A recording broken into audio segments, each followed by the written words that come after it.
Hello students, मैं हूं आपका एजुकेटर कमलाक्ष झा। 2 जनवरी 2021 का करंट अफेयर्स का ये लेक्चर आप लोग देख रहे हैं। अगर आप सिविल सर्विसेज की तैयारी कर रहे हैं तो आपके लिए मैंडेटरी है इस पूरे लेक्चर को एंड तक देखना। यहां पर सभी सोर्सेज से अपन न्यूज को कवर करते हैं। इसका मतलब यह है कि अगर आप रेगुलरली यहां पर लेक्चर्स को फॉलो करेंगे तो आपको कहीं से भी करंट अफेयर्स के लिए परेशान होने की आवश्यकता नहीं होगी। पूरी तैयारी करंट अफेयर्स की आपकी यहां पर करवाई जाती है। और ये जो लेक्चर है गाइस, ये प्रीलिम्स और मेंस दोनों पॉइंट ऑफ व्यू से इंपॉर्टेंट है। और आज की जो टॉपिक्स अपन कवर करेंगे, ये पेपर 1, पेपर 2 और पेपर 3 के ये टॉपिक्स डिस्कस करने वाले हैं। एंड सिविल सर्विसेज की आप तैयारी कर रहे हो तो आप तुरंत चैनल को सब्सक्राइब करो और रेगुलरली इन लेक्चर्स को फॉलो करो। और लेक्चर्स के दौरान मैं आपको जो भी इंस्ट्रक्शंस दे रहा हूं उनको आपको रिलीजियसली फॉलो करना है। ये मैं इसलिए कह रहा हूं, अगर आप ऐसा करेंगे तो आपका 100% गारंटी सिलेक्शन होगा। इस 100% गारंटी का आप प्रूफ भी देख सकते हैं नीचे डिस्क्रिप्शन पर। मैंने जो तैयारी अपने स्टूडेंट्स की करवाई थी यूपीएससी एग्जामिनेशन 2020 से 1 से 1.5 साल पहले, जितने भी टॉपिक्स मैंने डेली करंट अफेयर्स के लेक्चर में कवर कराए हैं उन्हीं से रिलेटेड क्वेश्चंस बने हैं। और अगर आप स्टेट सिविल सर्विसेज की तैयारी कर रहे हैं तो उसका भी मैं आपको प्रूफ दे देता हूं। यूपीपीसीएस एग्जाम जो हुआ था अभी 2020 का, तो उससे 1 से 1.5 साल पहले जितने भी टॉपिक्स मैंने कवर कराए थे उन्हीं से रिलेटेड क्वेश्चन आए। बकायदा आप नीचे प्रूफ जो है वो डिस्क्रिप्शन पर देख सकते हैं, प्रूफ वीडियो है, उसको आप देख लीजिए बकायदा।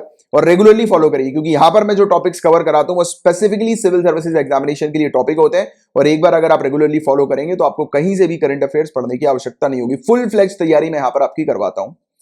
और देखिए, अगर आपको पीडीएफ पैकेज को ज्वाइन करना है तो इसकी फीस मात्र 100 रुपीज पर मंथ की है। इसमें आपको डेली लेक्चर्स की पीडीएफ मिलती है, आपको हैंडआउट नोट्स मिलते हैं, आपको वीकली कंपाइलेशन प्रोवाइड किया जाता है रिवीजन के लिए, आपको मंथली मैगजीन दी जाती है, राइट। और इसके अलावा एक ऑफर भी है, अगर आप 12 महीने की एडवांस पेमेंट करते हैं, यानी कि एक साथ 12 महीने का पैकेज परचेज करते हैं, यानी कि 1200 रुपए आप जो है वो फीस पे करते हैं 12 महीने की, तो आपको इसके साथ फ्री पीडीएफ प्रोवाइड की जाएगी, जिसमें आपको मिनिमम 150 क्वेश्चंस प्रोवाइड किए जाएंगे करंट अफेयर्स के। हर महीने मिनिमम 150 क्वेश्चंस जो कि आपके प्रैक्टिस के लिए होते हैं।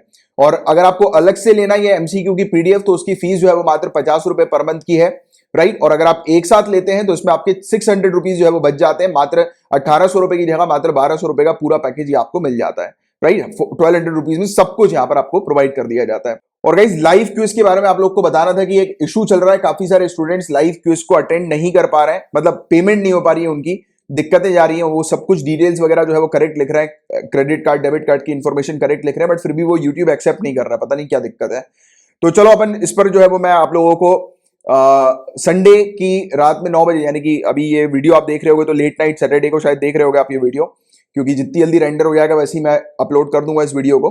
तो अगर लेट नाइट सैटरडे को आप ये वीडियो देख रहे हो या फिर संडे को अगर मॉर्निंग में वीडियो देख रहे हो तो रात में 9 बजे से पहले पहले जो है वो मैं आप लोग की जो भी इशू है वो रिजॉल्व कर दूंगा। और हुआ तो शायद ये लाइव क्यूज अपन फ्री में ही कंडक्ट कराएंगे, ठीक है, मतलब लाइव क्यूज फिर फ्री कर देंगे जैसे अभी पहले चला आ रहा था। और डोंट वरी, जिन स्टूडेंट्स ने पेमेंट कर दी है टेंशन बिल्कुल मत लेना, आपको जो लाइव क्यूज की जो पीडीएफ है वो आपको मिल जाएगी, डोंट वरी अबाउट इट, ठीक है। उसको मैं आपको जो है उसकी पीडीएफ प्रोवाइड करा दूंगा, ठीक है, उसकी टेंशन मत लेना। क्योंकि जिन्होंने पेमेंट करी है उनका मेरे पास जो है वो नाम आ चुका है मेंबर्स का।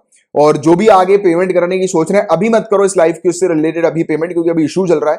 अगर मेरी यूट्यूब से बात चल रही है, अगर इशू रिजॉल्व हो जाता है तो बहुत अच्छी बात है, अगर नहीं होता है तो फिर मैं लाइव क्यूज आप सभी लोगों के लिए ये वीडियो जो है वो फ्री रख दूंगा, ठीक है।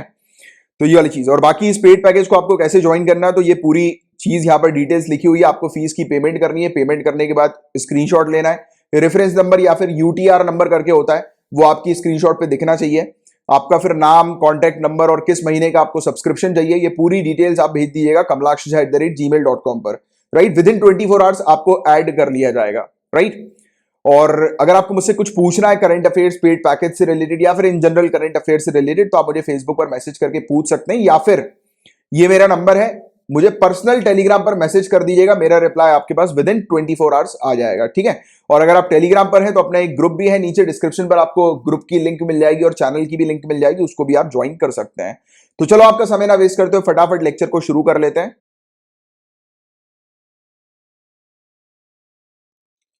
Dibru Saikhowa national park, guys इस टॉपिक को कई बार अपन डिस्कस कर चुके हैं और ये टॉपिक लगातार न्यूज में है। 99% ये टॉपिक आपसे एग्जामिनेशन में पूछा जा सकता है। तो जरा नीचे कमेंट बॉक्स पर आंसर लिखकर बताइए कि ये नेशनल पार्क कहां पर लोकेटेड है, दिब्रू साइखोवा नेशनल पार्क। तो आप लोगों ने, काफी सारे लोगों ने डेफिनेटली सही आंसर लिखा होगा, आसाम में ये नेशनल पार्क हमें देखने को मिलता है। अब ये टॉपिक न्यूज में इसलिए क्योंकि आसाम के जो चीफ मिनिस्टर हैं उन्होंने 31 जनवरी डेडलाइन डिसाइड कर दी है इन्होंने कहा है कि इस नेशनल पार्क के अंदर 31 जनवरी से पहले जितने भी लोग इस नेशनल पार्क में रुके हुए हैं, रह रहे हैं, तो उनको जो है वो दूसरी जगह पर शिफ्ट किया जाए। राइट, तो ये चीज हमें देखने को मिल रही है। और ये जो मुद्दा था, यानी कि यहाँ पर जो लोग रह रहे हैं, मतलब जैसे होता है ना कि काफी सारे लोग फॉरेस्ट एरियाज में रहते हैं, फॉरेस्ट ड्वेलर्स जिसको अपन बोलते हैं, राइट, तो उनको यहां से नेशनल पार्क से शिफ्ट करने के ऊपर काफी समय से काम चल रहा था। 1999 से ये चीज जो है वो मुद्दे में हमें देखने को मिल रही थी, राइट, बट अब फाइनली डेडलाइन यहां पर डिसाइड कर दी गई और 1999 से ये इसलिए ये चीज सामने आई थी क्योंकि 1999 में दिब्रू साइखोवन वाइल्ड लाइफ सेंचुरी थी जो कि नेशनल पार्क में अपग्रेड की गई थी, राइट। तो ये वाली चीज भी आप लोग को एक अपडेट जो है उसके बारे में पता होना चाहिए। इस नेशनल पार्क की बात करें तो उसके हम लोग को देखने को मिलता है कि ये पार्क जो है वो ब्रह्मपुत्र नदी के साउथ बैंक्स पे हम लोग को नजर आता है, राइट, असम के अंदर। और नॉर्थ ईस्टर्न क्षेत्र जो है हमारा, वहां का ये सबसे बड़ा फॉरेस्ट जो है वो बताया जाता है। इसके अलावा इसको एक इंपॉर्टेंट बर्ड एरिया के तौर पर भी आइडेंटिफाई किया गया है बर्ड लाइफ इंटरनेशनल के द्वारा। और काफी फेमस यहां पर हम लोग को rare white winged wood ducks देखने को मिलती है। इस प्रकार की बतख जो है वो हम लोग को यहां पर देखने को मिलती है। और इस प्रकार के घोड़े, हॉर्सेस हम लोग को यहां पर नजर आते हैं जिनको फियल हॉर्सेस के नाम से जाना जाता है। Semi evergreen forest, deciduous forest, littoral और स्वैम फॉरेस्ट हम लोग को यहां पर नजर आता है। और वेट एवरग्रीन फॉरेस्ट के भी पैचेस यहां पर नजर आते हैं। और ये भी चीज याद रखना, कभी कभी ये वाली चीज वेटलैंड से रिलेटेड पूछी जा सकती है कि मगूरी मोटापंग वेटलैंड कहां पर लोकेटेड है। तो गाइज ये लोकेटेड है आसाम के अंदर, तो ये चीज आपको ध्यान में रखना है, ठीक है। तो ये था पूरा ओवरऑल टॉपिक इस नेशनल पार्क से रिलेटेड। बहुत इंपॉर्टेंट टॉपिक है, लगातार न्यूज में है, देखिएगा डेफिनेटली इससे रिलेटेड किसी ना किसी स्टेट सिविल सर्विसेज में या फिर हो सकता है यूपीएससी भी इससे रिलेटेड डायरेक्ट क्वेश्चन पूछ ले आपसे। एस्टोनिया, पैराग्वे और डोमिनिकन रिपब्लिक, इन 3 कंट्रीज की आपको लोकेशन पता होनी चाहिए। तो सबसे पहले बात करते हैं एस्टोनिया की। तो रशिया आपको ऊपर मैप में दिखाई देती है, राइट। तो रशिया के जस्ट बगल में एस्टोनिया नाम की आपको कंट्री दिखाई देती है। यहां पर हम लोग को एस्टोनिया देखने को मिलती है, उसके नीचे लाटविया नाम की एक कंट्री हम लोग को नजर आती है, राइट। और रशिया के साथ अपनी ये बाउंड्री शेयर करती है। तो ये इसकी लोकेशन थोड़ा सा आप ध्यान में रखना, ठीक है, ये वाली लोकेशन आपको पता होनी चाहिए। इसी के ऊपर फिनलैंड है। दूसरी पैराग्वे की बात करें गाइस, तो देखो ये साउथ अमेरिका आपको कॉन्टिनेंट दिखाई दे रहा है। तो यहां पर अब आप देखेंगे एक लैंडलॉक कंट्री हम लोग को नजर आ रही है। लैंडलॉक कंट्री यानी कि कहीं से भी ये समुद्र के साथ अपनी बाउंड्री शेयर नहीं कर रही है। तो देखो ब्राजील के साथ ये अपनी बाउंड्री शेयर करती है, ब्राजील के साथ, अर्जेंटीना के साथ, बोलीविया के साथ। तो ये है साउथ अमेरिका के अंदर ये कंट्री। और तीसरी जो है वो डोमिनिकन रिपब्लिक हम लोग को देखने को मिलती है। साउथ अमेरिका की ऊपर साइड आप देखोगे कैरेबियन सी आपको नजर आएगी। इस तरफ आप देखोगे तो आपको यूनाइटेड स्टेट्स दिखाई देगा, राइट। तो यहां पर कैरेबियन सी पर जो ग्रुप ऑफ आइलैंड्स हम लोग को देखने को मिलते हैं, तो वहीं पर ही बीच में है डोमिनिकन रिपब्लिक। तो ये आपको आइलैंड कंट्री जो है वो दिखाई देती है, ठीक है। तो ये चीज आप लोग को थोड़ी सी पता होनी चाहिए इसकी स्पेशली लोकेशन के बारे में। तो अब इन 3 कंट्रीज के बारे में अपन क्यों देख रहे हैं, क्यों बात कर रहे हैं, क्योंकि गवर्नमेंट ऑफ इंडिया ने अप्रूवल दिया है कि 3 मिशन ये अपने इन कंट्रीज के अंदर अब ओपन करने वाली है। यानी कि मोटे मोटे तौर पर कि इन 3 कंट्रीज के साथ हम लोग 2021 में पॉलिटिकल रिलेशनशिप बिल्डअप करेंगे, बायलैटरल ट्रेड और इन्वेस्टमेंट और इकोनॉमिक एंगेजमेंट इन तीनों कंट्री के साथ हमारा होगा। यानी कि इंडिया और इन तीनों कंट्रीज के बीच में आगे चल के कुछ ना कुछ एग्रीमेंट्स वगैरह आपको नजर आएंगे, राइट। तो अभी के लिए सिर्फ मैप पर्सपेक्टिव से ये तीनों कंट्रीज के नाम आपको पता होना चाहिए। तो ये पेपर 1 पॉइंट ऑफ व्यू से भी ये टॉपिक इंपॉर्टेंट है, और पेपर 2 के लिए तो है ही, क्योंकि गवर्नमेंट ऑफ इंडिया का ये मिशन की यहां पर बात हो रही है, राइट, इंटरनेशनल रिलेशंस की यहां पर बात हो रही है। तो इसका एक अभी के लिए जनरल आइडिया रखो, जब हम लोग इन कंट्रीज के साथ इंटरनेशनल रिलेशनशिप जब डेवलप करेंगे तब मैं आपको इसके बारे में और डिटेल में एक्सप्लेन करूंगा। अभी के लिए सिंपल सी सिर्फ इतनी जानकारी बस आपको होनी चाहिए। Armed forces special powers act, इस कानून को गाइज अपन डिस्कस करेंगे। इस टॉपिक को स्टार्ट करने से पहले मैं आप लोग को बता दूं कि ये टॉपिक आपके पेपर 2 और पेपर 3 पॉइंट ऑफ व्यू से भी इंपॉर्टेंट है। पेपर 2 यानी कि कानून के पॉइंट ऑफ व्यू से इंपॉर्टेंट है, और पेपर 3 यानी कि सिक्योरिटी पॉइंट ऑफ व्यू से ये टॉपिक इंपॉर्टेंट है। और एक और चीज है कि ये जो कानून है इसको रद्द करने को लेकर वेरियस कमिटीज ने रिकमेंडेशन दे रखे हैं। काफी सारी कमिटीज ने रिकमेंड किया है कि इस कानून को हटा दिया जाए, रद्द कर दिया जाए। बावजूद इसके ये कानून एट प्रेजेंट एग्जिस्ट करता है, हम लोग को देखने को मिलता है। तो ये कानून अभी न्यूज में है और इतना कॉन्ट्रोवर्शियल कानून है कि जिसको जो एक्सपर्ट कमिटीज है वो रद्द करने का रिकमेंड करती है, बट देन टू ये चल रहा है। तो इसके बारे में आपको अच्छे से पता होना चाहिए। और एएफएस पीए से रिलेटेड मेंस में भी सिविल सर्विसेज के अंदर क्वेश्चंस पूछे गए, प्रीलिम्स में भी क्वेश्चन पूछे गए। तो इस टॉपिक पर अच्छे से ध्यान देना। तो सबसे पहली चीज तो इसके नाम से अपन बात करते हैं, ठीक है। इसका नाम क्या कहता है? Armed forces. हमारी आर्म्ड फोर्सेज गाइस कौन सी है? हमारी Indian army, Indian navy, Indian air force, right. तो ये हमारी आर्म्ड फोर्सेज हैं। क्या ये सिर्फ 3 ही हमारी आर्म्ड फोर्सेज के अंदर आती हैं? नहीं, इंडियन कोस्ट गार्ड भी आर्म्ड फोर्सेस के अंदर आती है। तो याद रखना ये वाली चीज भी कि जब भी कभी आर्म्ड फोर्सेस की बात होती है तो ये सिर्फ 3 हमारी फोर्सेस की बात नहीं होती है, कोस्ट गार्ड की भी यहां पर बात होती है। बट जनरली इस कानून के अंदर हम लोग देखते हैं कि यहां पर आर्मी का इन्वॉल्वमेंट ज्यादा रहता है। लिखा तो है आर्म्ड फोर्सेस, बट एक्चुअल में आर्मी यहां पर कंट्रोल करती है। तो ये क्या है, आर्म्ड फोर्सेस के पास ये कानून क्या दे रहा है, स्पेशल पावर्स दे रहा है। नाम से ही समझ में आ रही है कि आर्म्ड फोर्सेस के पास कुछ स्पेशल पावर्स इस कानून के तहत प्रोवाइड की जा रही है। तो कैसी स्पेशल पावर है उसके बारे में मैं आपको थ्योरी में डिटेल में एक्सप्लेन करूंगा, बट एक जनरल ओवरव्यू पहले आप लोग को बताता हूं इस कानून से रिलेटेड, जिससे कि अच्छे से ये कानून आप लोग के आज ही दिमाग में फीड हो जाए और आपको बार बार याद करने की भी आवश्यकता ना हो। तो देखिए गाइस, ये नाम से आप लोग को एक चीज क्लियर हो गई कि आर्मी के पास या फिर आर्म फोर्सेस के पास कुछ स्पेशल पावर्स प्रोवाइड करेगा ये कानून। तो देखो होता क्या है, जब भी कहीं पर कोई क्राइम होता है तो हमारी स्टेट में, जैसे कि आप जिस स्टेट पे रह रहे हो, अगर वहां पर कोई क्राइम होगा तो उस क्राइम को कंट्रोल करने का कौन काम करेगा, या फिर स्टेट के अंदर लॉ एंड ऑर्डर को मेंटेन करने का कौन काम करेगा, पुलिस काम करेगी ना। कहीं पर पुलिस वगैरह जो होती है स्टेट के अंदर, और पुलिस जो है वो एक स्टेट सब्जेक्ट हम लोग को देखने को मिलता है कि राज्यों के अंदर पुलिस जो है वो पूरे लॉ एंड ऑर्डर को मेंटेन करने पर काम करती है, क्राइम को रोकने पर काम करती है, वायलेंस वगैरह जहां पर भी होता है उसको कंट्रोल करने पर काम करती है। बट गाइस कभी कभी ऐसा होता है कि स्थिति जो होती है वो पुलिस के हाथों से बाहर निकल जाती है, यानी कि पुलिस स्थिति को कंट्रोल नहीं कर पाती। जैसे कि नक्सलाइट अटैक हो गया, नक्सलवादियों ने अटैक कर दिया, राइट, इंसर्जेंट आ गए वहां पर, राइट, या फिर हमें देखने को मिला कि बहुत भारी दंगे हो गए जिसको पुलिस कंट्रोल नहीं कर पा रही है। तो ऐसे जो एरियाज होते हैं वो डिस्टर्ब्ड एरियाज होते हैं, जहां पर लगातार देखने को मिलता है कि दंगे कंटिन्यूअसली चल रहे हैं, रोकने का नाम ही नहीं ले रहा है। नक्सलाइट एक्टिविटीज वहां पर कंटिन्यूअसली हो रही है, इंसर्जेंट वहां पर कंटिन्यूअसली एक्टिव है। तो ऐसा जो एरिया होता है वो डिस्टर्ब्ड एरिया होता है, और उस एरिया पर ऑब्वियस ही बात है कि ये सब जो एरियाज है वहां पर सिविलियंस भी रहते हैं, हम लोग सिटीजन्स यहां पर रहते हैं, राइट, एरिया के अंदर, स्टेट के अंदर। तो अब सिटीजन्स को प्रोटेक्शन प्रोवाइड कराने के लिए क्या किया जाता है, आर्मी को डिप्लॉय कर दिया जाता है, वहां पर तैनात कर दिया जाता है कि आर्मी सिचुएशन को वहां पर कंट्रोल करे और सिविलियंस की रक्षा करे, क्योंकि पुलिस से जो है वो काम बन नहीं पा रहा है, पुलिस जो है वो मामले को कंट्रोल नहीं कर पा रही है।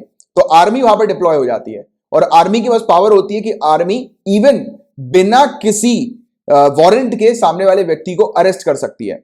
और भी बहुत सारी पावर्स, जैसे कि किसी की जो प्राइवेट प्रॉपर्टी है उस पर जाकर छानबीन कर सकती है। जैसे कि आप लोग को जनरली पता होगा कि अगर किसी की प्राइवेट प्रॉपर्टी पर जाकर छानबीन करनी है या रेड डालनी है तो उससे पहले प्रॉपर परमिशन की आवश्यकता होती है और प्रॉपर नोटिस की आवश्यकता होती है, उसके बाद ही रेड डाली जाती है। बट यहां पर आर्मी जो है वो बिना किसी परमिशन के डायरेक्टली किसी की भी प्रॉपर्टी पर जाकर जो है वो रेड डाल सकते हैं, वहां पर छानबीन कर सकते हैं, और कितने भी बजे, कोई टाइमिंग वगैरह का कोई इसमें प्रोविजन नहीं है। तो अनलिमिटेड पावर्स एक तरह से आप कह सकते हो कि आर्मी को दी हुई है मामले को कंट्रोल करने के लिए, राइट, डिस्टर्ब्ड एरिया पर सिविलियंस को प्रोटेक्ट करने के लिए। बट अभी मैंने आपको बताया कि ये बहुत सारी कमिटीज के द्वारा इस कानून को रद्द करने की बात की गई थी। क्यों रद्द करने की बात की गई थी, तो उसके पीछे काफी सारे केसेस सामने आए थे। किस प्रकार के केसेस सामने आए थे कि रातों रात आर्मी क्या कर रही थी, लोगों के घर पे जा रही थी, और फिर वो बहुत सारे मतलब गलत केसेस भी जो है वो सुनने को मिले आर्मी के खिलाफ, राइट, कि लोगों को परेशान किया जा रहा था, इस प्रकार की चीजें। किसी को भी, जैसे कोई एक इंडिविजुअल है, जैसे एक सिचुएशन आप इमेजिन करो कि एक बच्चा है वो अपना एग्जाम देने, या फिर बच्चा नहीं कहेंगे, अडल्ट ही कहेंगे अपन, यानी कि क्योंकि सिविल सर्विसेज का एग्जाम देने अगर कोई जैसे जा रहा है, ठीक है, कोई एक अडल्ट पर्सन जा रहा है, उसको आर्मी ने रोक लिया और उसका एग्जाम जो है वो शुरू होने वाला है आधे घंटे बाद या 1 घंटे बाद। आर्मी ने उसको रोककर पूछताछ करना शुरू कर दी और उसको दो घंटे बाद छोड़ा, तो उसका तो करियर खराब हो गया ना। ये वाली चीज भी ऐसी हो रही थी कि आर्मी किसी को भी रोक रही थी। इवन पता है आपको, आर्मी के पास ये भी पावर थी कि आर्मी किसी को शूट कर सकती है। और एक केस हम लोग को इसी प्रकार का एक बार देखने को मिला था आर्मी के खिलाफ। वो कब हुआ था मुझे एग्जैक्टली डेट याद नहीं है, मतलब करीब 3-4 साल हो गए हैं उस केस को, फिर भी मैं आपको एक उसका आइडिया देता हूं कि क्या हुआ था। कि एक बच्चे थे, यानी कि 4-5 बच्चे थे, वो कार चला रहे थे और उन्होंने आर्मी को देखकर, यानी कि आर्मी ने उनको रोकने की कोशिश करी, वो घबरा गए और आर्मी से होता नहीं कि बच्चे बिना लाइसेंस के जब गाड़ी वगैरह चलाते हैं तो पुलिस को देखकर भागने लगते हैं, तो ऐसी चीजें आप लोग देखते होंगे, राइट। वैसे तो वो गलत है, बट पेरेंट्स वगैरह उनको कंट्रोल नहीं करते और फिर बच्चे जो है वो गाड़ी वाड़ी किसी की मांग के चलाने लगते हैं, फिर ऐसी हरकतें देखने को मिलती है। तो वैसे ही हुआ था कि आर्मी ने उनको रोकने की कोशिश करी, बच्चे रुके नहीं और बच्चे आगे निकल गए। तो वहां पर जो आर्मी के ऑफिशियल्स थे उन्होंने फायरिंग कर दी कार पे और उस दौरान बच्चों की मौत हो गई।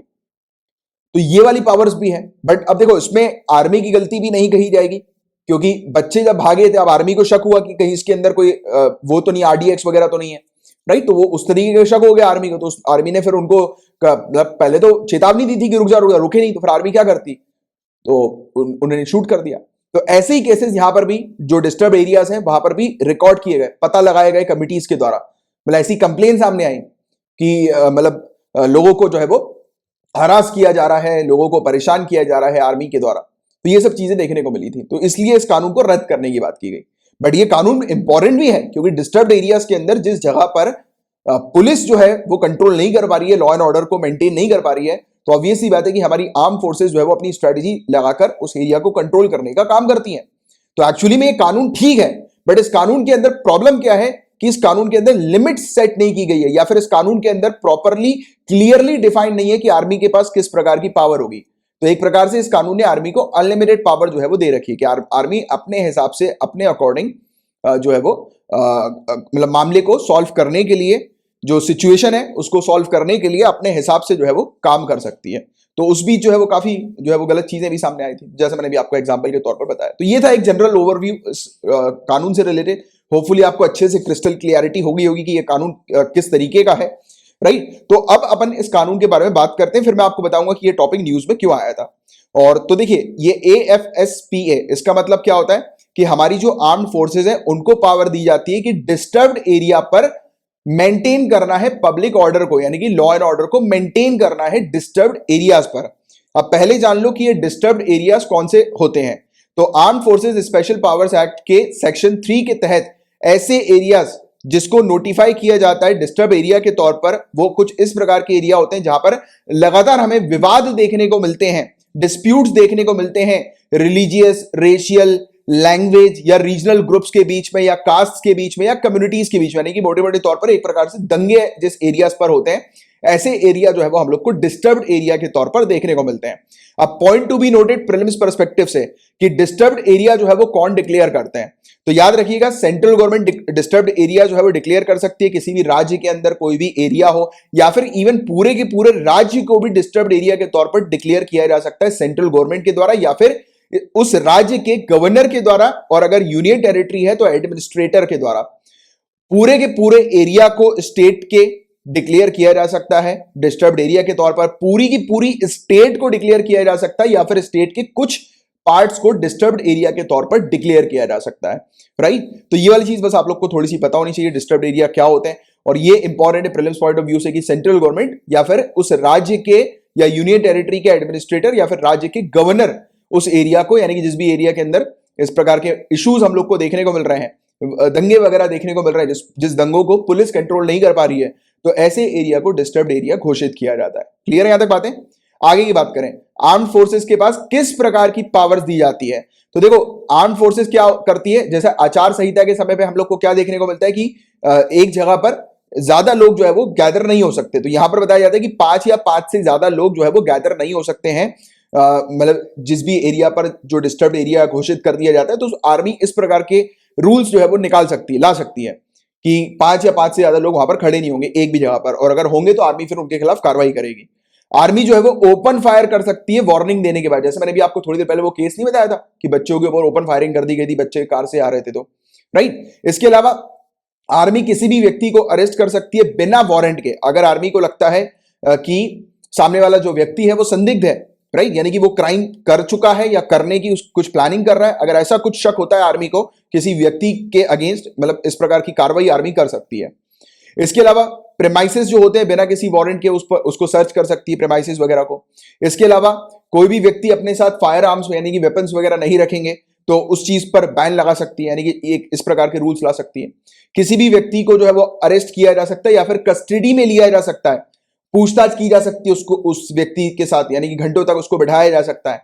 और फिर बाद में जाकर अगर आर्मी को लगता है कि हाँ यार ये संदिग्ध है, ये वाकई में इसको अरेस्ट किया जाना चाहिए, तो आर्मी क्या कर सकती है, नियरेस्ट पुलिस स्टेशन पर जाकर उस व्यक्ति को जो है वो सौंप देगी और पूरा प्रॉपर जो है वो नोटिस प्रोवाइड कराएगी, यानी कि पूरी चीज जो है वो लिखित में लिखवाएगी कि ये व्यक्ति जो है उसको क्यों पकड़ा था आर्मी ने और फिर क्यों इसको छोड़ा नहीं जाना चाहिए, क्यों इसको अरेस्ट कर दिया जाना चाहिए। तो उसके बारे में पूरी प्रॉपर रिटन नोटिस जो है ये प्रोवाइड कराएगी पुलिस थाने में। तो ऐसी पावर जो है वो इसमें आर्मी के अंदर हमें देखने को मिलती है।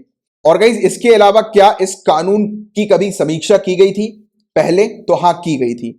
नवंबर 19, 2004 में सेंट्रल गवर्नमेंट ने एक 5 मेंबर की कमेटी अपॉइंट करी थी जिसको हेड किया था जस्टिस BP जीवन रेड्डी जी के द्वारा, और इन्होंने रिव्यू किया था इस कानून को और फिर बाद में आकर 2005 में कमेटी ने अपनी रिपोर्ट सबमिट करी और रिपोर्ट में सबसे पहली चीज कमेटी ने यह बोल दी कि इस पर्टिकुलर कानून को रद्द कर देना चाहिए, हटा देना चाहिए। और इन्होंने कहा कि अनलॉफुल एक्टिविटीज प्रिवेंशन एक्ट 1967 के अंदर, इस कानून के अंदर एक नया प्रोविजन जो है वो इंसर्ट करना चाहिए और जिसके अंदर प्रॉपर तरीके से क्लियरली जो है वो स्पेसिफाई करना चाहिए कि आर्म्ड फोर्सेस और पैरामिलिट्री फोर्सेस की पावर्स क्या होंगी, यानी कि डिटेल में बताना चाहिए। अभी जो पावर्स है उसके बारे में डिटेल में कुछ चीज स्पेसिफाई नहीं की गई है, मतलब एक प्रकार से अनलिमिटेड पावर जो है वो आर्म फोर्सेस के हाथ में।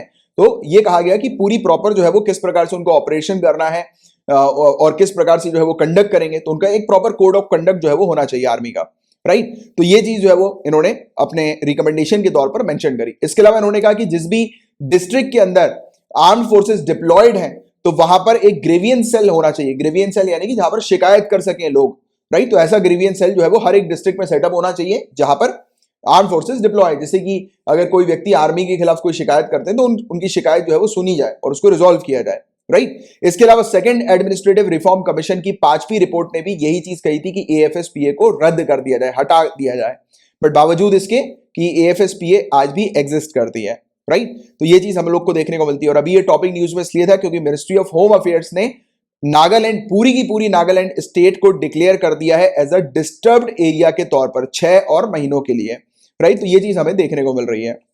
और मैंने आपको ऑलरेडी बता ही दिया है कि सेंट्रल गवर्नमेंट जो है वो उसके पास पावर होती है किसी भी एरिया को डिस्टर्ब्ड एरिया घोषित करने की, या फिर जो स्टेट के गवर्नर होते हैं उनके पास पावर होती है। तो वैसे ही मिनिस्ट्री ऑफ होम अफेयर्स ने ये चीज डिक्लेयर करी थी, इसलिए ये टॉपिक न्यूज में हम लोग को देखने को मिला था।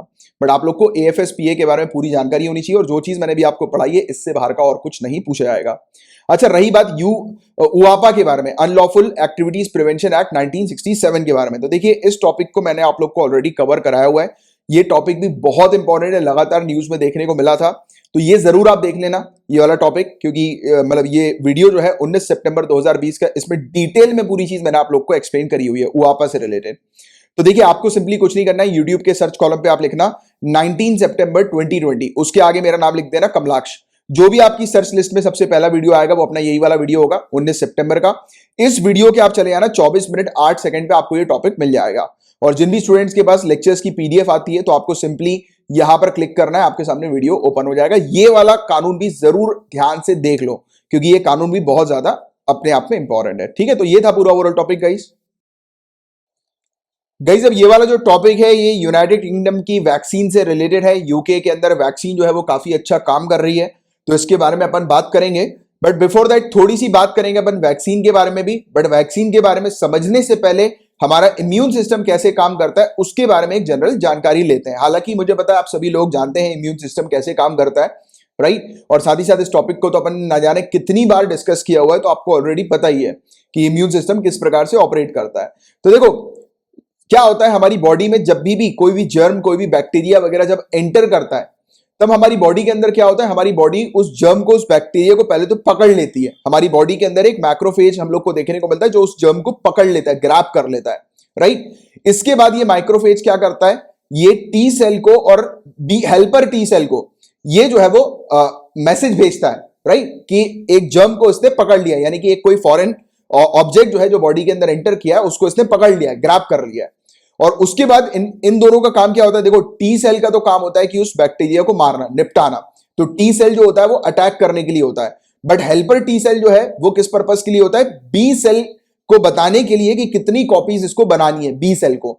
अब बी सेल का काम क्या होता है, हमारी बॉडी के अंदर बी सेल क्या करती है, उस जर्म के ऊपर जाकर चिपक जाती है। बट एक चीज ये आप याद रखना, टी सेल और बी सेल के बीच का क्या रिलेशन होता है। टी सेल अटैकर है, जैसे मैंने आपको बताया कि वो अटैक करती है, किसके ऊपर अटैक करेगी, ये बी सेल के ऊपर ये अटैक करेगी, ठीक है। ये देखना, ये जर्म के ऊपर अटैक नहीं करता टी सेल, ये बी सेल के ऊपर अटैक करता है, क्योंकि बी सेल का काम क्या होता है, बी सेल का काम होता है कि वो जर्म से जाकर चिपक जाते हैं, राइट। और फिर चिपकने के बाद जो है वो टी सेल सीधे सीधे जो है वो बी सेल को मारने के लिए आ जाता है और बी सेल जो है वो जर्म को पकड़ा हुआ होता है। तो इस तरीके का रिलेशनशिप हम लोग को हमारी बॉडी के अंदर देखने को मिलता है जर्म को खत्म करने के लिए। थोड़ा सा कंफ्यूजन हुआ होगा मुझे पता है, फिर से एक बार बता देता हूं, पूरी चीज क्रिस्टल क्लियर हो जाएगी, ध्यान से सुनो। बॉडी के अंदर जर्म आया, राइट, या फिर वायरस आया, ठीक है, बॉडी के अंदर वायरस आया, बॉडी ने क्या किया, हमारा एक सेल होता है जो वायरस को पकड़ लेता है, ठीक है। पकड़ने के बाद ये इशारा करता है टी सेल को और ये इशारा करता है हेल्पर टी सेल को। ये बताता है कि ये सेल हमने पकड़ लिया है, अब आपको इसे आकर मारना है। बट हेल्पर टी सेल जो है, यानी कि ये टी सेल मारेगा कब? जब helper T cell B cell को बता देगा कि कितने मात्रा में जो है वो जर्म्स हैं मौजूद, कितनी मात्रा में, कितने नंबर्स में। तो ये बी सेल क्या करता है? बी सेल अपनी कॉपीज बनाता है एंटीबॉडीज की, क्योंकि हमारी बॉडी के अंदर जो एंटीबॉडी जो होती है ना, वो अटैक करती है बेसिकली वायरसेस को। तो ये एंटीबॉडीज की जो है वो कॉपीज बना देता है। अब एक चीज आप ये ध्यान में रखना, जितनी एंटीबॉडीज बनेंगी उतना अटैक करेगा टी सेल, राइट? तो इसलिए तो कई बार आप देखते होंगे गाइस कि जो कैंसर वगैरह के जो पेशेंट्स होते हैं या जिनको ऑटो इम्यून की डिजीज वगैरह जो होती है, तो उनका जो इम्यून सिस्टम है वो उन्हीं को अटैक करने लगता है, क्योंकि यहां पर उनका बी सेल कंफ्यूज रहता है। वो लगातार जो है वो कॉपीज बनाता रहता है एंटीबॉडीज की, और जब एंटीबॉडीज की जब कॉपीज बनती है तो एंटीबॉडी जो है वो जाकर चिपक जाती है जर्म से, और टी सेल इसको मारता है, एंटीबॉडीज को मारता है, एंटीबॉडीज के ऊपर अटैक करता है जो कि चिपकी रहती है इससे। तो हमेशा एक चीज याद रखना, जब भी एंटीबॉडी रिलीज होंगी तो ये टी सेल उनको आके मारेगा ही मारेगा, राइट? उस पर अटैक करेगा। तो टी सेल डायरेक्टली जर्म पर अटैक नहीं करता है, टी सेल एंटीबॉडीज के ऊपर जो है वो अटैक करता है, क्योंकि एंटीबॉडी जो है वो जाकर वायरस से चिपक जाती हैं, राइट? एंटीबॉडीज वायरस को जाकर पकड़ लेती हैं, और इनको कौन बनाता है? एंटीबॉडीज को बी सेल बनाता है। तो इस प्रकार की प्रक्रिया, इस प्रकार की प्रोसेस होती है कि एक बार जब वायरस एंटर होता है तो वायरस एंटर होने के बाद हमारी बॉडी पहले उसको कैप्चर कर लेती है और उसकी एनालिसिस करती है कि वायरस कितना बड़ा है, कितनी मात्रा में एंटीबॉडीज की आवश्यकता लगेगी इस वायरस को पूरी तरह से बॉडी से हटाने के लिए। फिर क्या होता है? हेल्पर टी सेल इसकी जानकारी लेता है, एनालिसिस करता है। देखो आप, हेल्पर टी सेल इस जर्म को पकड़कर एनालाइज कर रहा है कि हाँ ये जो है वो कितनी मात्रा में बॉडी के अंदर आए हैं। फिर ये क्या करता है? बी सेल को बताता है कि आप कितनी एंटीबॉडी रिलीज करो। और एक चीज ध्यान में रखना, जब जब एंटीबॉडी रिलीज होंगी तब तब टी सेल आकर अटैक करेगा। यानी कि ऐसा नहीं है कि एक बार एंटीबॉडी रिलीज हो गई फिर वो अपने आप उसको खत्म किया जा सकता है, या फिर टी सेल एंटीबॉडी को अटैक नहीं करेगा। जितनी भी एंटीबॉडीज रिलीज होंगी उतना अटैक टी सेल करेगा। इसलिए ऑटो इम्यून जिनका डिसऑर्डर होता है उनको पेन वगैरह इसलिए होता है क्योंकि उनकी बॉडी के अंदर जो उनका खुद का इम्यून सिस्टम है वो उन्हीं को ही अटैक करने लगता है, राइट? तो ये चीज हमें देखने को मिलती है, क्योंकि उनकी जो बी सेल जो है वो काफी भारी मात्रा में एंटीबॉडीज रिलीज करता है, जनरेट करता है। तो ये रिलेशन हमारी बॉडी के अंदर किसका देखने को मिलता है? इम्यून सिस्टम का देखने को मिलता है। इस प्रकार से इम्यून सिस्टम वायरस को बॉडी से हटा देता है। अब क्या होता है, कभी कभी वायरस ऐसे होते हैं जिसको हमारा इम्यून सिस्टम समझ नहीं पाता, राइट? क्योंकि एकदम से वायरस का जब अटैक होता है बॉडी के अंदर तो वो इतनी भारी मात्रा में होता है कि हमारा इम्यून सिस्टम कंफ्यूज हो जाता है कि उसको कैसे अटैक करना है। ये वो एनालाइज नहीं कर पाता कि कितनी मात्रा में एंटीबॉडीज की आवश्यकता लगेगी, राइट? तो ये एक बड़ा प्रॉब्लम आती है। तो उसके लिए हम लोग क्या करते हैं? वैक्सीन बनाते हैं। अब वैक्सीन के अंदर क्या होता है गाइस, आप में से सभी लोग जानते हैं कि वैक्सीन में एक्चुअल में वायरस होता है, राइट? बट वो जो वायरस होता है वो कम मात्रा में होता है या फिर इनएक्टिवेटेड वायरस होता है, जिससे कि हमारी बॉडी के अंदर जब वो वायरस आता है तो वो हमारी बॉडी जो है वो सिर्फ उसको चेक करती है, यानी कि हमारी बॉडी को बताने के लिए कि हाँ ये वायरस ऐसा है और इसको किस तरीके से मारना है। तो उसकी प्लानिंग हमारी बॉडी जो है वो पहले से कर ले। तो एक प्रकार से टेस्टिंग होती है हमारी बॉडी के लिए कि हमारी बॉडी के जो सेल्स हैं वो प्रॉपर तरीके से टेस्ट कर लें। मतलब आप ये कह सकते हो कि ये जैसे कि आप देखते हो ना कि कभी भी जैसे मॉक टेस्ट है, ठीक है? ये मॉक टेस्ट है बॉडी का, कि बॉडी जो है वो एक्चुअल एग्जाम में बैठने से पहले टेस्ट दे रही है। तो उसकी टेस्टिंग होती है वैक्सीन वगैरह डाल के, कि वैक्सीन के अंदर छोटी मात्रा में वायरस होते हैं और उस वायरस को मारकर बॉडी जो है उसको पता लग जाता है कि इस वायरस से कैसे लड़ना है, जिससे कि जब बाद में एक्चुअल में जब हमारी बॉडी पे वो वायरस आएगा, वो वायरस हमारी बॉडी को जब एक्चुअली अटैक करेगा तो हमारी बॉडी जो है उस वायरस से तुरंत निपट जाएगी, क्योंकि ऑलरेडी हमारी बॉडी के पास एक्सपीरियंस है उस वायरस को पहले मारने का, जो कि कम क्वांटिटी में आया था वैक्सीन के जरिए, राइट? तो इस प्रकार से रोल वैक्सीन का हम लोग को देखने को मिलता है। तो ये तो बस बेसिक से फैक्ट्स है जो कि ऑलरेडी आप लोग को पता थे। बट अभी अपन यूके की इस वैक्सीन के बारे में बात करते हैं गाइस। तो देखो यूके के अंदर जो वैक्सीन है उसका नाम क्या है? ऑस्ट्राजेनेका। और ये वैक्सीन ऑक्सफोर्ड की हम लोग को देखने को मिलती है। ऑक्सफोर्ड ऑस्ट्राजेनेका वैक्सीन है ये, यूनाइटेड किंगडम के अंदर, राइट? जो कि कोरोना वायरस से लड़ने का काम कर रही है यूके के अंदर। और हमारे लिए ये बात जानने की क्यों है जरूरी?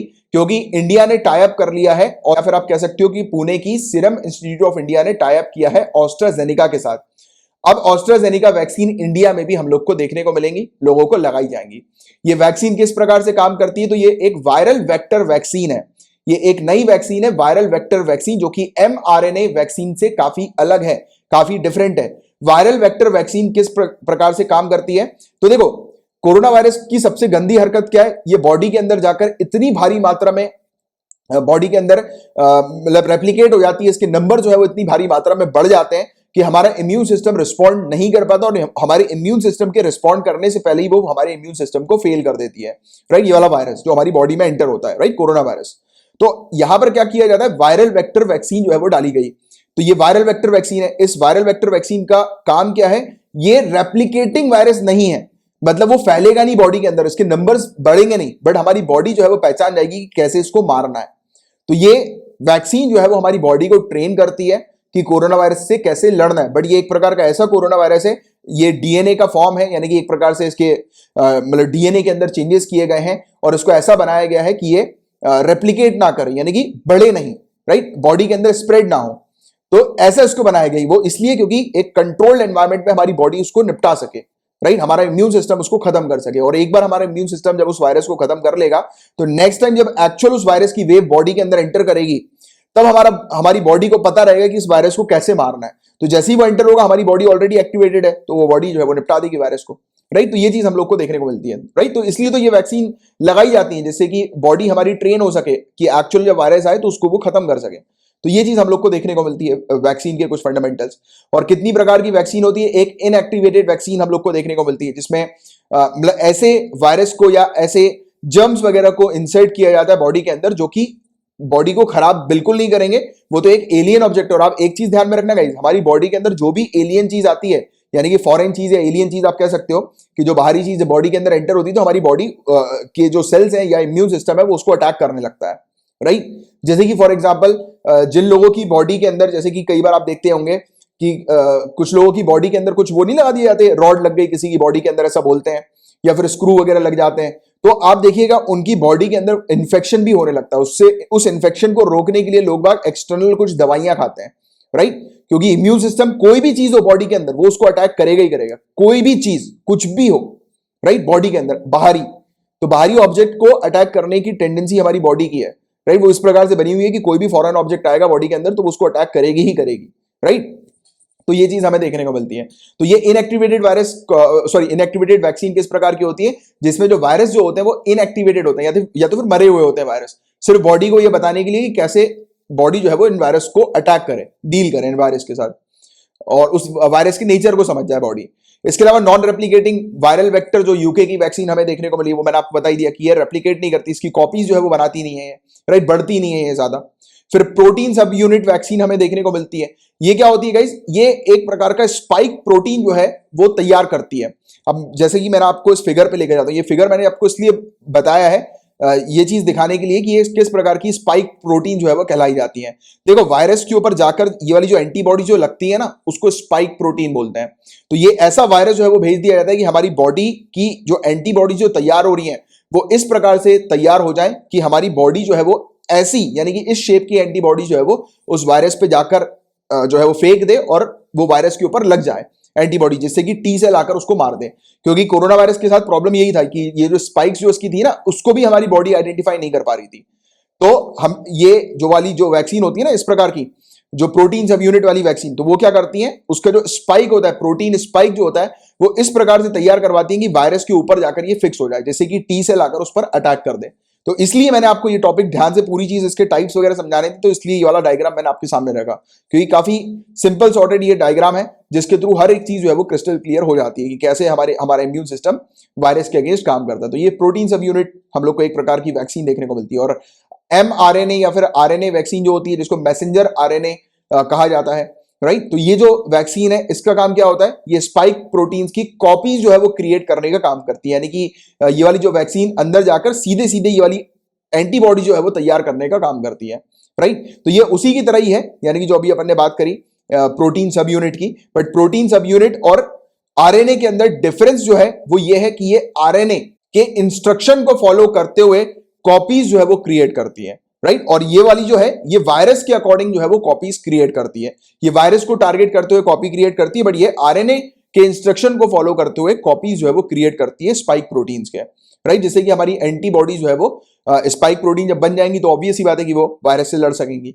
और डीएनए की बात करें तो जेनेटिकली इंजीनियर डीएनए मॉलिक्यूल्स का इसमें उपयोग किया जाता है। जैसे कि अभी जो हम लोग को यूके की वैक्सीन देखने को मिल रही है, इसके अंदर नॉन रेप्लिकेटिंग वायरल वेक्टर भी मौजूद है और डीएनए के साथ उसको उसके जो जीन हम लोग को देखने को मिलते हैं वायरस के, तो उसको मॉडिफाई करके बॉडी के अंदर एंटर किया हुआ है। तो देखो ये डीएनए के फॉर्म में बॉडी के अंदर सार्स कॉव 2 जीन्स को जो है वो डाला गया है, राइट। तो वही चीज मैंने भी आपको थोड़ी देर पहले बताई थी।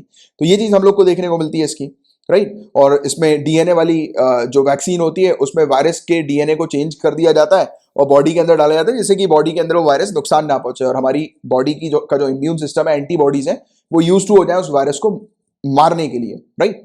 तो ये चीज हमें देखने को मिलती है। तो ये था पूरा ओवरऑल टॉपिक। होपफुली आपको अच्छे से इजी तरीके से पूरी चीज सिंपल तरीके से क्लियर हुई होगी।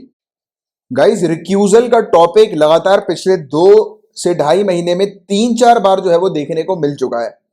तो मैं चाहूंगा रिक्यूजल के इस टॉपिक को जो है वो आप डिटेल में पढ़िए। इससे रिलेटेड पूरी चीज मैंने आप लोग की एक्सप्लेन करी हुई है। काफी इजी सा टॉपिक है, राइट। जब जजेस जो है वो किसी केस को लेने से मना करते हैं तो उसको रिक्यूजल कहा जाता है, और कौन से ग्राउंड्स होते हैं जिसके बिहाफ में जजेस जो है वो केस लेने से मना करते हैं, तो उसको एक्सप्लेन मैंने किया हुआ है। 19 नवंबर 2020 के लेक्चर पे आप जाएंगे 34 मिनट 21 सेकंड पे, तो आपको ये टॉपिक मिल जाएगा। रिपीटेड टॉपिक है, इसको जरूर ध्यान से देख लेना, राइट। क्योंकि आपसे ये वाली चीज आपसे पूछी जाएगी रिक्यूजल के बारे में, और कुछ जो स्टोरी वगैरह चल रही है न्यूज में क्या वो सब चीजें नहीं इंपॉर्टेंट है। रिक्यूजल ध्यान से पढ़ लो एक बार, ठीक है।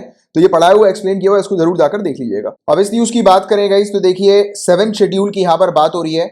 बताया जा रहा है कि कॉन्फेडरेशन ऑफ इंडियन इंडस्ट्री ने कहा है कि टूरिज्म को कॉन्करेंट लिस्ट में शामिल कर दिया जाए, जिससे कि सेंटर और स्टेट दोनों ही टूरिज्म सेक्टर की ग्रोथ के लिए वेरियस रूल्स रेगुलेशन पॉलिसीज जो है या कानून वगैरह जो है वो बना सकें।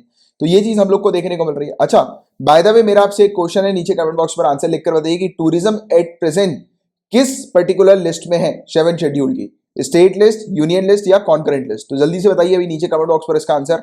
और बाकी इसको कहा गया है कि कॉन्करेंट लिस्ट में शामिल किया जाए। बाकी 7 शेड्यूल से रिलेटेड टॉपिक अपन ने अभी कुछ दिनों पहले ही डिस्कस किया है। 15 दिसंबर के लेक्चर में आपको ये टॉपिक मिल जाएगा। 29 मिनट 58 सेकंड में डिटेल में पूरी चीज 7 शेड्यूल से रिलेटेड एक्सप्लेन की हुई है, इसको जरूर जाकर देख लीजिएगा। गाइज यहां पर बात हो रही है आकाश मिसाइल के बारे में। तो आकाश मिसाइल का अप्रूवल जो है वो हमारी कैबिनेट ने दे दिया है कि इस मिसाइल को हम लोग एक्सपोर्ट करेंगे। आकाश जो है गाइज ये हमारी कंट्री में डेवलप की गई और मैन्युफैक्चर की गई मिसाइल है। ये short range surface to air missile system के तौर पर ये हमें देखने को मिलती है, और इसकी स्पीड जो है वो 2.5 मैक की हम लोग को नजर आती है, और 18 किलोमीटर हाई एल्टीट्यूड तक ये पहुंच सकती है, यानी कि नीचे से जमीन से लेकर ऊपर 18 किलोमीटर तक जो है वो टारगेट को जाकर अटैक कर सकती है, और एज लो एज 30 मीटर तक जो है ये यानी कि सरफेस पर जो है वो मूव कर सकती है, यानी कि अटैक कर सकती है। तो ये चीज जो है वो यहां पर बताई जा रही है इस मिसाइल के बारे में, जिसकी एक आपको जानकारी होनी चाहिए जनरल।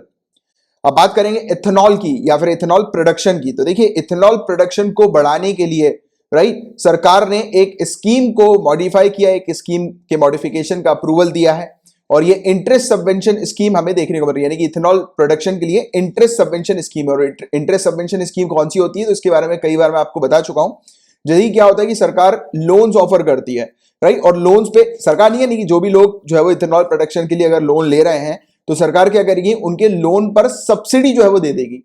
जैसे कि उनके लोन पर इंटरेस्ट अगर 10% आ रहा होगा तो सरकार जो है वो जैसे 5% की सब्सिडी या जो भी नोटिफाइड जो सब्सिडी अमाउंट जो होगा या परसेंटेज जो होगा या फिगर होगा वो यहां पर मेंशन कर दिया जाएगा स्कीम के अंदर। तो उसके अकॉर्डिंग जो है वो जो भी बेनिफिशियरी है उनको लाभ मिल जाता है। तो ये इंटरेस्ट सबवेंशन स्कीम है, इथेनॉल प्रोडक्शन के लिए बताई जा रही है कि सरकार जो है वो लेकर आएगी, और इसके मॉडिफिकेशन को अभी अप्रूव किया हुआ है। बट आपको जो है वो इथेनॉल प्रोडक्शन के बारे में पढ़ना है। Bio ethanol blending of petrol, इस टॉपिक के अंदर पूरी चीज मैंने आपको इथेनॉल से रिलेटेड डिटेल में करवाई हुई है। 1 घंटा 2 मिनट पर आप जाएंगे 20 और 21 अगस्त 2020 के लेक्चर में। ये 20 और 21 अगस्त एक ही लेक्चर का ये वीडियो है। तो 20 एंड 21 अगस्त आपको लिखना है और उसके आगे मेरा नाम लिख देना, जैसे मैंने आपको ऑलरेडी बताया हुआ है। तो आपको जो है ये वीडियो मिल जाएगा। इस वीडियो के 1 घंटा 2 मिनट पे ये टॉपिक आपको डिटेल में पूरा समझाया हुआ है, ठीक है। तो इस टॉपिक को जरूर आप देख लीजिएगा। आज काफी ज्यादा रिपीटेड टॉपिक हम लोग को नजर आ रहे हैं। गाइस फेशियल रिकॉग्नाइजेशन टेक्नोलॉजी के बारे में पहले भी कई बार अपन ने डिटेल में डिस्कस किया हुआ है, स्पेशली जब अपन उइगुर मुस्लिम्स का डिस्कशन कर रहे थे। आपको पता है ना कि चाइना के अंदर हम लोग को उइगुर मुस्लिम्स की पॉपुलेशन देखने को मिलती है। जिंगजियांग प्रोविंस जो चाइना की हम लोग को नजर आती है ऊपर नॉर्थ वेस्टर्न साइड में चाइना के, तो वहां पर उइगुर कम्युनिटी है, तो जिसके ऊपर चाइना अत्याचार करती है। चाइना के ऊपर आरोप भी लगाया गया था कि चाइना उइगुर कम्युनिटीज की ट्रैकिंग करती है इस फेशियल रिकॉग्नाइजेशन टेक्नोलॉजी की मदद से। कि जहां जहां पर उइगुर कम्युनिटी का मूवमेंट हो रहा है, जहां जहां पर वो लोग जा रहे हैं उइगुर कम्युनिटी के सदस्य, तो उनके ऊपर निगरानी रखी जाती है, उनको ट्रैक किया जाता है। तो ये सब चीजें फेशियल रिकॉग्नाइजेशन टेक्नोलॉजी के थ्रू होता है। फेशियल रिकॉग्नाइजेशन टेक्नोलॉजी क्या है, नाम से जन्म में आ रहा है कि ऐसी टेक्नोलॉजी जो कि फेस को रिकॉग्नाइज कर लेती है। जैसे फॉर एग्जांपल आपका मोबाइल फोन, आप अपने मोबाइल फोन से अपने लॉक को अनलॉक कर सकते हो, राइट। यानी जो भी आप लॉक लगाते हो मोबाइल फोन में, आपके फेस को देखकर मोबाइल फोन आपका अनलॉक हो जाता है। तो मोबाइल फोन जो है वो कौन सी टेक्नोलॉजी यूज कर रहा है, फेशियल रिकॉग्नाइजेशन टेक्नोलॉजी। आपका फेस जो है वो रिकॉग्नाइज कर पा रहा है। ऐसी जो टेक्नोलॉजी है वो अलग अलग डिवाइसेस में जो है वो यूज की जा रही है, अलग अलग सिस्टम्स में यूज की जा रही है, लोगों को ट्रैक करने के पर्पज के लिए भी। बट देखिए गाइस, सवाल जो है वो इस टेक्नोलॉजी को लेकर आज की डेट में ये खड़ा हो रहा है कि ये जो टेक्नोलॉजी है ये ट्रैकिंग अलाउ नहीं करती, क्योंकि इसके पीछे कोई लीगल बेसिस हम लोग को नहीं देखने को मिलता, या फिर कोई स्पेसिफिक कानून नहीं है, या फिर कोई स्पेसिफिक गाइडलाइंस नहीं है जो कि इस प्रकार की टेक्नोलॉजी को रेगुलेट करे। क्योंकि आज की डेट में काफी सारी दुनिया भर में सरकारें जो हैं वो इस प्रकार की टेक्नोलॉजी को शामिल कर रही है ट्रैकिंग पर्पस के लिए, यानी कि लोगों को ट्रैक करने के लिए, मासेस को ट्रैक करने के लिए, राइट। तो ऐसी चीजें हम लोग को देखने को मिल रही है जिसके मतलब, और टेक्नोलॉजी जो वो यूज कर रही है उसके पीछे कोई कानूनी बैकग्राउंड नहीं है, यानी कि कोई कानून इस टेक्नोलॉजी से रिलेटेड बना नहीं है जो कि इस टेक्नोलॉजी को रेगुलेट कर सके। अब ये क्यों कहा जा रहा है कि ऐसी टेक्नोलॉजी को रेगुलेट करना जरूरी है, तो देखिए गाइस, एक इंडिविजुअल की प्रिवेसी के अगेंस्ट ये खतरा होता है। कैसी प्रिवेसी के अगेंस्ट खतरा होता है, आप जैसे देखो, आप कहां पर जा रहे हो, आपका मूवमेंट कहां है, किस जगह पर आप एंटर कर रहे हो, किस जगह से आप मतलब जहां जहां पर आप विजिट कर रहे हो, अगर उसकी जानकारी, उसका रिकॉर्ड अगर कोई रख रहा हो तो ऑब्वियस ही बात है कि आपके ऊपर खतरा हो सकता है। क्योंकि अगर ये पूरा डेटा अगर किसी गलत इंसान के हाथ चला जाए, या फिर ऐसा कोई डेटा लीक हो जाए, किसी क्रिमिनल के पास चले जाए, तो ऑब्वियस ही बात है क्रिमिनल्स लोग क्या करते हैं, लोगों की जानकारी लेते हैं कि उनका मूवमेंट क्या, उठना बैठना कहां पर है, तो उसके अकॉर्डिंग फिर वो अपने क्राइम को अंजाम देते हैं। तो ये वाली चीज भी हो सकती है ना। और दूसरी बात, किसी के ऊपर भी अगर कोई निगरानी रख रहा है तो वो उसकी प्राइवेसी का हनन कर रहा है, क्योंकि कोई नहीं चाहता इंडिविजुअल की उसके ऊपर कोई निगरानी रखे, राइट। मॉनिटर करे उसकी मूवमेंट को कि वो कहां जा रहे हैं, कहां उठ रहे हैं, कहां बैठ रहे हैं, राइट। ये ऐसी चीज है। तो यही कंसर्न आज की डेट में सामने आ रहा है। और इंडिया के अंदर अगर अपन बात करें कि इस प्रकार के 16 अलग अलग सिस्टम्स सेंट्रल और स्टेट गवर्नमेंट के डिपार्टमेंट्स के पास हैं, और भी बताया जा रहा है कि 17 और भी ऐसे सिस्टम जो है वो इंस्टॉल किए जाने हैं अलग अलग डिपार्टमेंट्स के अंडर। तो ये चीज यहां पर बताइए। और चिंता वाली बात गाइस यही है कि अभी कोई भी कानून नहीं है, कोई भी गाइडलाइन नहीं है इस टेक्नोलॉजी से रिलेटेड जो कि इस टेक्नोलॉजी को रेगुलेट कर सके। और clearly fundamental right to privacy का हनन हो रहा है इस टेक्नोलॉजी के कारण। अच्छा, अब एक और चीज आपको ध्यान में रखनी है, ये चीज आपसे डायरेक्टली पूछी जा सकती है प्रीलिम्स में, कि justice KS. Puttaswamy versus union of India का केस जो है वो किससे एसोसिएटेड हम लोग को देखने को मिला था। तो याद रखिएगा, ये केस प्रिवेसी से एसोसिएट था। इस केस में ऑनरेबल सुप्रीम कोर्ट ने जजमेंट दिया था, राइट टू प्रिवेसी के बारे में मेंशन किया था, और इवन ये भी मेंशन किया था कि पब्लिक प्लेसेस में भी, जो पब्लिक प्लेसेस जो होते हैं ना, वहां पर भी एक इंडिविजुअल की राइट टू प्रिवेसी जो है वो रहेगी।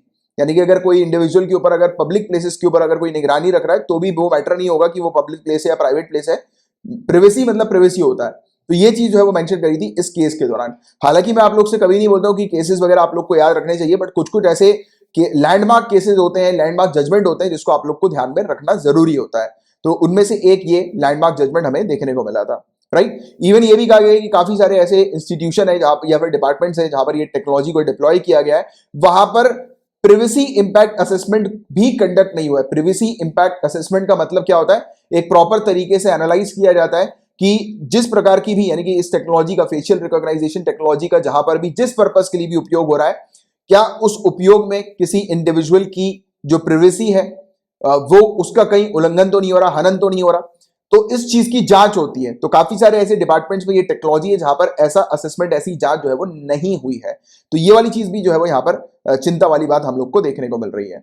और फंक्शनल क्रीप भी इसमें हम लोग को नजर आ रहा है। इसका मतलब क्या होता है, देखो कई बार क्या होता है, इस टेक्नोलॉजी के नाम पर लोग दूसरी एक्टिविटी करने लगते हैं। जैसे एग्जाम्पल के तौर पर पुलिस, ठीक है। और इवन आपने काफी सारी अभी वेब सीरीज वगैरह भी देखी होगी। एक फैमिली मैन करके एक वेब सीरीज है, शायद आपने देखी है या नहीं देखी हो, बट काफी अच्छी वो वेब सीरीज थी। और उस वेब सीरीज में जो है वो मनोज बाजपेयी जो है वो अपनी फैमिली को भी ट्रैक करते हैं, राइट। यानी कि उनका ट्रैकिंग सिस्टम जो है, अब वो तो ऑब्वियस ही बात है कि मतलब ऑफिशियल के तौर पर जो है वो काम करते हैं, उनको जो टेक्नोलॉजी मिली हुई है, उनको जो भी चीज मिली हुई है, यानी कि एक्सेस जो मिला हुआ है टेक्नोलॉजी का, तो वो क्रिमिनल्स को पकड़ने के लिए मिला हुआ है, बट फिर वो अपने परिवार के लोगों को भी ट्रैकिंग कर रहे हैं, राइट। जैसे कि कई बार ऐसा होता है कि मतलब ऐसा कहना नहीं चाहिए, बट फिर भी जैसे कि जो ऑफिसर्स वगैरह जो होते हैं, वो अपनी गर्लफ्रेंड की या फिर अपनी वाइफ की या फिर जो उनका जो हस्बैंड है तो उनकी वो ट्रैकिंग वगैरह करवाते हैं, राइट, जिससे कि पता लगाने के लिए कि कहाँ कहाँ पर उनका मूवमेंट हो रहा है, कहाँ कहाँ पर वो जा रहा है, राइट। तो देखो एक्चुअल में ऑफिसर के पास जो टेक्नोलॉजी का एक्सेस जो उनको मिला है वो किस पर्पस के लिए मिला है कि वो क्रिमिनल एक्टिविटीज को कंट्रोल करें और वो क्राइम जो है उसको रोकें, क्रिमिनल्स को पकड़ें, राइट। तो उसके लिए उनको टेक्नोलॉजी का एक्सेस मिला है, बट दूसरी चीजों में जो है वो काम कर रहे हैं, मतलब यानी कि वो सीमित रहकर उस टेक्नोलॉजी का उपयोग नहीं कर रहा है, राइट। वो पर्सनल चीजों के लिए भी उस टेक्नोलॉजी का उपयोग कर रहा था, ऐसी चीज सामने आ रही है, उसको फंक्शनल क्रीप कहते हैं। और एक्चुअल में दिल्ली हाई कोर्ट ने इस प्रकार की टेक्नोलॉजी का उपयोग करने के लिए कहा था कि जो बच्चे जो खो गए हैं, मिसिंग चिल्ड्रन है, उनको आइडेंटिफाई करने के लिए इस टेक्नोलॉजी का उपयोग करने के लिए कहा था। बट आज की डेट में पुलिस जो है इस टेक्नोलॉजी का उपयोग दूसरी पर्पस के लिए भी कर रही है, निगरानी रखने के लिए, इन्वेस्टिगेशन, दूसरी चीजों की इन्वेस्टिगेशन के लिए भी कर रही है। तो ये कहीं ना कहीं फंक्शनल क्रीप की कैटेगरी में हम लोग को देखने को मिल रहा है कि जिस पर्पस के लिए, जिस ओरिजिनल पर्पस के लिए टेक्नोलॉजी का उपयोग होना था, उस ओरिजिनल पर्पस के अलावा भी और भी दूसरे पर्पस में उस टेक्नोलॉजी का उपयोग हो रहा है, राइट। तो ये चीज होती है फंक्शनल क्रीप। और इसके अलावा ओवर पुलिसिंग की प्रॉब्लम इसके कारण हो सकती है, माइनॉरिटीज को टारगेट किया जाता है, जैसे उइगुर मुस्लिम्स का मैंने आपको एग्जांपल दिया था अभी, राइट। इसके अलावा मास सर्विलांस की बात करें, जैसे कि कहीं पर प्रोटेस्ट हो रहा है, कुछ लोग मिलकर सरकार के खिलाफ जो है वो विरोध कर रहे हैं, प्रोटेस्ट कर रहे हैं, और उस बीच ऐसी टेक्नोलॉजी का उपयोग कर दिया जाए कि वहां पर खड़े हुए जो लोग हैं वो अगर उनकी रिकॉर्डिंग कर ली जाए और रिकॉर्डिंग करने के बाद उनके फेसेस वगैरह का एक डेटा जो है वो तैयार कर दिया जाए, और फिर उसके बाद क्या होगा, उसके बाद उनको आइडेंटिफाई किया जाएगा कि ये व्यक्ति कौन है, कहां पर रहते हैं, तो उसके क्या होंगे रिपरकशंस जो है वो उसके काफी ज्यादा हम लोग को देखने को मिलेंगे, यानी कि मतलब उसके दुष्परिणाम जो है वो काफी सारे हो सकते हैं कि ये जो भी लोग विरोध कर रहे हैं सरकार का, क्या पता जिसके खिलाफ विरोध किया जा रहा है वो व्यक्ति जो है वो प्रोटेस्ट करने वाले को एक एक करके जो है वो निपटाना शुरू कर दे, मारना शुरू कर दे, या किसी प्रकार से उनको हार्म करना शुरू कर दे, तो ये तो गलत हो जाएगा ना।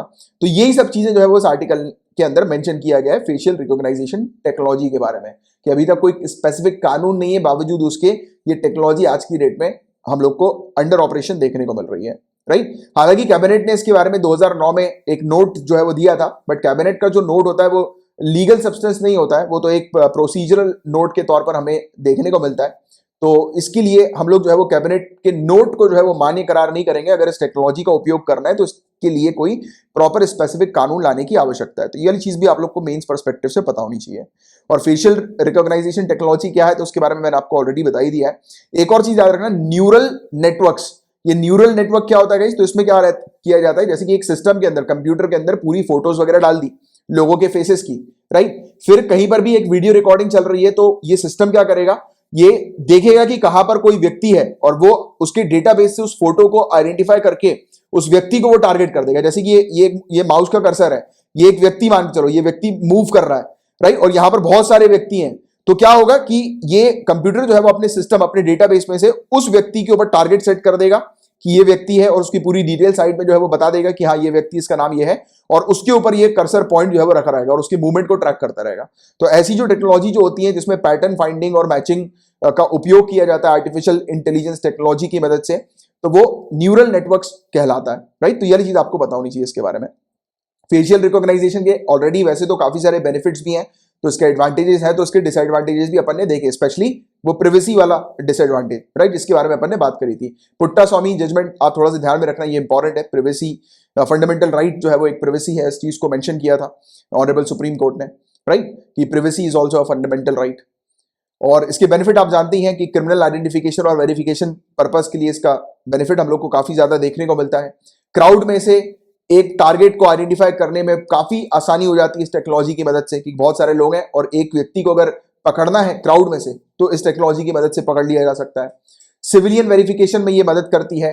साथ ही साथ अब कोई व्यक्ति फेक आईडी को दिखाकर बच नहीं सकता, राइट, क्योंकि फेशियल रिकॉग्नाइजेशन टेक्नोलॉजी है। फेशियल रिकॉग्नाइजेशन टेक्नोलॉजी में फेस के हर एक चीज, हर मतलब देखो फेस में सिर्फ फोटो नहीं आती है, ये टेक्नोलॉजी क्या करती है, फेस की हर एक जो मार्क होता है ना, जो भी आप बोल सकते हो बायोमेट्रिक मार्क आप कह सकते हो, तो उसको जो है ये आइडेंटिफाई करती है। और ये फेस को नहीं जो है वो मैच करती है, ये मार्क्स को मैच करती है कि फेस में कौन से मार्क्स है, उसकी पूरी डिटेलिंग लेने के बाद ये आइडेंटिफाई करती है। ऐसा नहीं है कि एक फोटो को आइडेंटिफाई कर लिया जाए, मतलब ऐसा नहीं होगा कि एक व्यक्ति जो है उसकी फोटो ढूंढी जा रही है और दूसरा व्यक्ति उसका मास्क पहन के चला जाए तो आइडेंटिफाई नहीं हो पाएगा, राइट। उसमें प्रॉपर जो फेस में जो मार्क्स हैं बने हुए हैं हर एक चीज, तो उसको ये कैप्चर करती है और फिर बहुत डिटेलिंग करने के बाद आइडेंटिफाई करती है क्राउड में से एक व्यक्ति को, जिससे कि परफेक्शन जो है वो उसमें आ सके। बट देखो टेक्नोलॉजी हर बार उतना परफेक्शन तो नहीं आता, बट क्लोज टू जो है वो मिल ही जाता है, राइट। यानी कि इतना तो मिल जाता है कि सामने वाले व्यक्ति की पहचान प्रॉपर तरीके से हो जाती है। तो ये वाली चीज है। तो इसके बारे में बस आपको एक आइडिया होना चाहिए। ये एक आर्टिकल था फेशियल रिकॉग्नाइजेशन टेक्नोलॉजी से रिलेटेड, काफी इंपॉर्टेंट आर्टिकल था ये, राइट। और बस ये आज आपका लास्ट टॉपिक था गाइज, और मैंने आपको जितने भी टॉपिक्स पढ़ाए अगर आपको अच्छे से क्लियर हो गए हैं तो लाइक का बटन जरूर हिट कीजिएगा। नए आए हैं चैनल को सब्सक्राइब कीजिए। और आपके आज 2 होमवर्क हैं, ये रिक्यूजल ऑफ जजेस का होमवर्क और अनलॉफुल एक्टिविटीज प्रिवेंशन एक्ट, ये आपका होमवर्क है। प्लस वो इथेनॉल प्रोडक्शन के बारे में भी पढ़ लीजिएगा। ये तीनों टॉपिक्स आज की डेट के काफी ज्यादा इंपॉर्टेंट है। और मतलब इस लेक्चर की पीडीएफ अगर आपको चाहिए तो मात्र 100 रुपीज पर मंथ का पैकेज आप ज्वाइन कर सकते हैं, राइट। जिसमें आपको डेली लेक्चर्स की PDF, handout notes, weekly compilation आपके रिवीजन के लिए, आपको मंथली मैगजीन प्रोवाइड की जाती है, राइट। आप लाइव क्विज को अटेंड कर सकते हैं, मात्र 59 रुपीज पर मंथ की इसकी फीस है। लिंक दिया हुआ है नीचे डिस्क्रिप्शन पर, आप चेक कर लीजिएगा, वीडियो का लिंक है, तो उसमें आप देख लीजिए कि किस प्रकार से आप इस लाइव क्विज को ज्वाइन कर सकते हैं, राइट। तो ये करंट अफेयर्स के क्वेश्चंस इस लाइव क्विज के दौरान मैं आपको प्रोवाइड कराता हूँ, रियल टाइम बेसिस पर जो है वो आप अच्छी प्रैक्टिस कर लेते हैं लाइव क्विज के अंदर। इसके अलावा ये ऑफर भी आप पढ़ लीजिए, ये ऑफर के बारे में अगर आपको चाहिए तो, और कैसे इस पेड पैकेज को ज्वाइन करना है ये पूरी डिटेल्स यहाँ पर लिखी हुई है। और इसके अलावा अगर आपको और कुछ मुझसे पूछना है पेड पैकेज से रिलेटेड, अगर कुछ चीज समझ में नहीं आ रही है या करंट अफेयर से रिलेटेड कुछ पूछना है तो आप मुझे फेसबुक पर मैसेज करके पूछ सकते हैं, या फिर ये मेरा नंबर है 9713282838। इस नंबर पर आप मुझे टेलीग्राम कर दीजिएगा, मेरा रिप्लाई आपके पास विद इन 24 आवर्स आ जाएगा, राइट। तो चलो अब अपन मिलेंगे मंडे के करंट अफेयर्स के लेक्चर में, तब तक के लिए bye bye, take care, have a great day ahead, Tata.